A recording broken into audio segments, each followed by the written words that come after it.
What's good, producers? It's Curtis King at CurtisKingBeats.com here with another producer Motivation 911.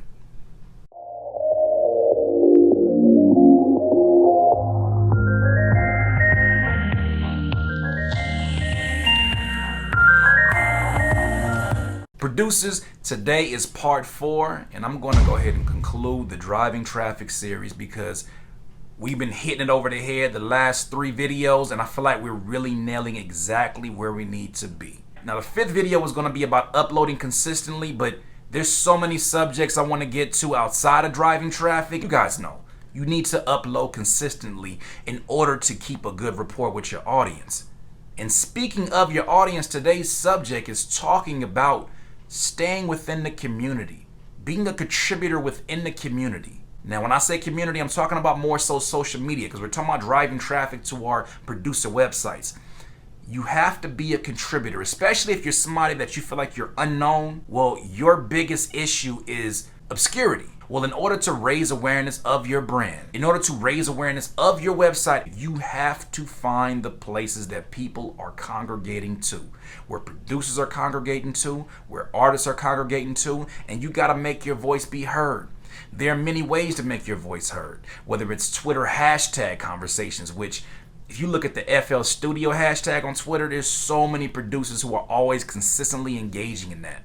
Whether it's the hashtag studio or recording studio, you're going to find so many artists who, guess what? They're looking for beats. They're looking for websites to tap into when they're checking the hashtag because they're part of that hashtag. As well as YouTube comments. YouTube comments is perfect because you get nothing but a very detailed and a very specific demographic when you're actually commenting on these videos. But you gotta be a contributor.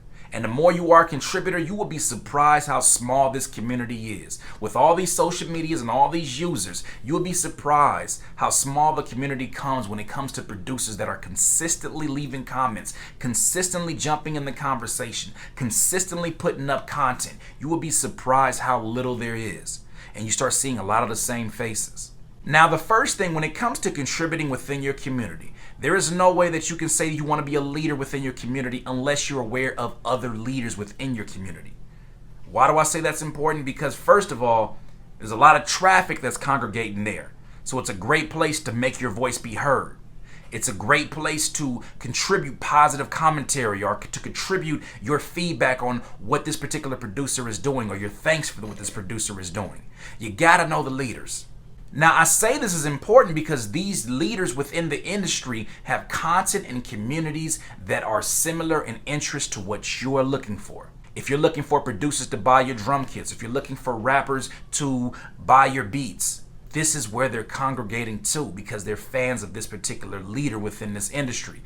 There's no reason why you should not be in that conversation, especially if you're unknown, especially if you're trying to get your name out there. Well, you got to get a part of the community. Now, within this community, one thing that's really overlooked as well is, do you have a picture as your avatar? Do you have a picture as your profile picture? Does it clearly show who you are? Or are you hiding behind some kind of cartoon character or some kind of logo? People need to associate a face, a human being. I understand you're pushing your brand across, but you gotta be. It's almost like real estate agents. Have you ever noticed that whenever you see an ad for a real estate agent, they're sitting like this, but you see their face and you associate them with their business, and then you see the logo behind, whether it's the 21st century logo behind them, the logo is still there. You can still brand yourself with your particular logo, especially on Twitter. You can use it as the cover photo or the background photo on Facebook. You can use your logo still, but you need to have a face people can associate with because once they see who you are, they start to put a voice to what you're doing. The next one, be a genuine fan of other producers and leave positive feedback. Now, I know a lot of producers out here have their particular strategies and they think that leaving negative comments gets their attention of who they want to get the attention of. Yeah, trolling does work. It does work. Do I believe in it? Hell no. Am I a contributor to trolling? No. I only troll the homies, and this is just out of fun. But no, you don't go trolling somebody you don't know. You don't go trying to get attention from them so they'll pay attention to you and get traffic that way. If that's your strategy, I'm telling you right now, you may get traffic, but it's not long-lived, and it's not for genuine reasons, for shallow reasons. I tell you, The people who leave positive feedback on a regular basis, I can remember their name specifically because I know they're always leaving positive feedback. I know as soon as I see their avatar, as soon as I see their picture. There's another reason to keep your avatar consistent too, but there's a reason why I consistently know, yo, that person gives me a good feeling every time I think about seeing their name. I'm going to go visit their website. I'm going to just visit it out of curiosity. I don't need Beats, but I want to go visit just to go check them out because they're always supporting what I'm doing. Like I mentioned earlier, the community is very small. There's a lot of producers out here. Yeah, you look right now on the SoundClick charts, there's like 1.7 million beats on there. But you'd be surprised how small the community is. And the people who always or consistently leave comments that consistently contribute their voice to the conversation, whether it's in multiple Lil Wayne type beat or Jay-Z, whatever. These type beats, Lil Yachty type beat, the people who contribute their conversation or their voice to every one of these videos, guess what? Other producers are checking out other producers, artists are checking out other producers, and your voice becomes consistent in these comments because everybody goes and checks the comments. That's just a no-brainer. People check the comments on every video they go watch. They want to see what people think about it. So why not have the opportunity for you to gain exposure just by being consistent and showing up and having something positive to say? The next one, be consistent with your signature. Now, your signature is something that you leave after every message. Some people like to leave it after every Twitter message or every tweet. I think it's a little bit excessive, but leaving your signature is like leaving your name, your producer name, and your website. I think it's more suited for Facebook because just the way that the links show up. I think it's better suited for YouTube because, once again, you're able to brand yourself in there. And if your presentation, your signature that you're leaving after your message and your comment looks the same exact way, people start to get that brand in their mind. Yo, that's that dude I saw on this other video. Yo, that's the dude that left the comment on that Fetty Wap type beat by so-and-so and so-and-so. I keep seeing him around. Let me go check him out. You see how being a contributor ends up making you be sort of a tastemaker. Wherever you're going, people are associating that with, if he's there and he's commenting, it must mean something because you start to gain exposure and even a particular fan base off of that. And you're driving traffic because why? Your website is directly within your comment. And the last one, I think I'm just going to culminate everything. I was going to make a whole video about uploading consistently, but I feel like you guys know that. And I never want to insult your intelligence when it comes to that. You got to stay consistent in whatever that you're doing if you want to get any kind of momentum or any kind of leeway. And I mean staying consistent not just for a long time. Staying consistent longer than what you think is a long time. And then longer than that. You got to have stubborn, robotic habits that say, I'm going to do this.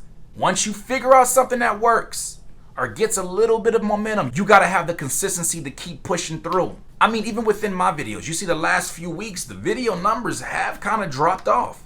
The comments have dropped off.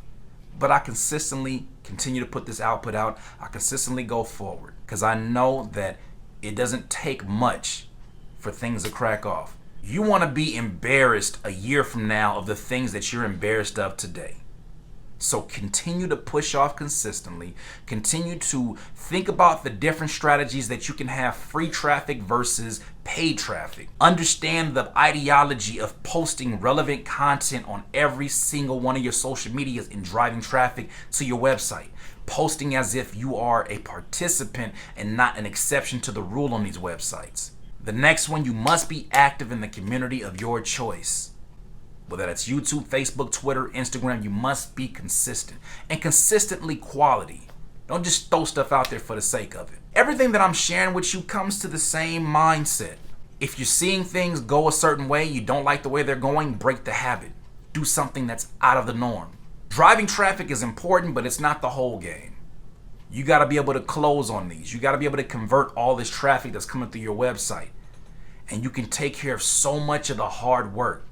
Literally by bringing in the right people, by attracting them with the right ways. So this concludes the driving traffic series. I really hope that I'm helping drive you some traffic to your websites and even more traffic if you were getting it already. Those of you that stuck around, thank you. Those of you that didn't, that's cool too. I will see you next week. We'll be back on it. We'll have new fresh topics. I think we're now like 13 or 14 weeks from the end of the year, and I want to make sure we end strong. I got so many topics. You see that up there? That list, we already got these topics laid out. Feel free to contribute any more if you want me to talk about something else. Look, these are my thoughts. I would love to hear your thoughts on the topic. If you have any other crazy ways of generating traffic to your website, please share. This is a sharing community. Leave a comment, like, subscribe. Once again, this is another Producer Motivation 911. Curtis King of Curtis King Beats.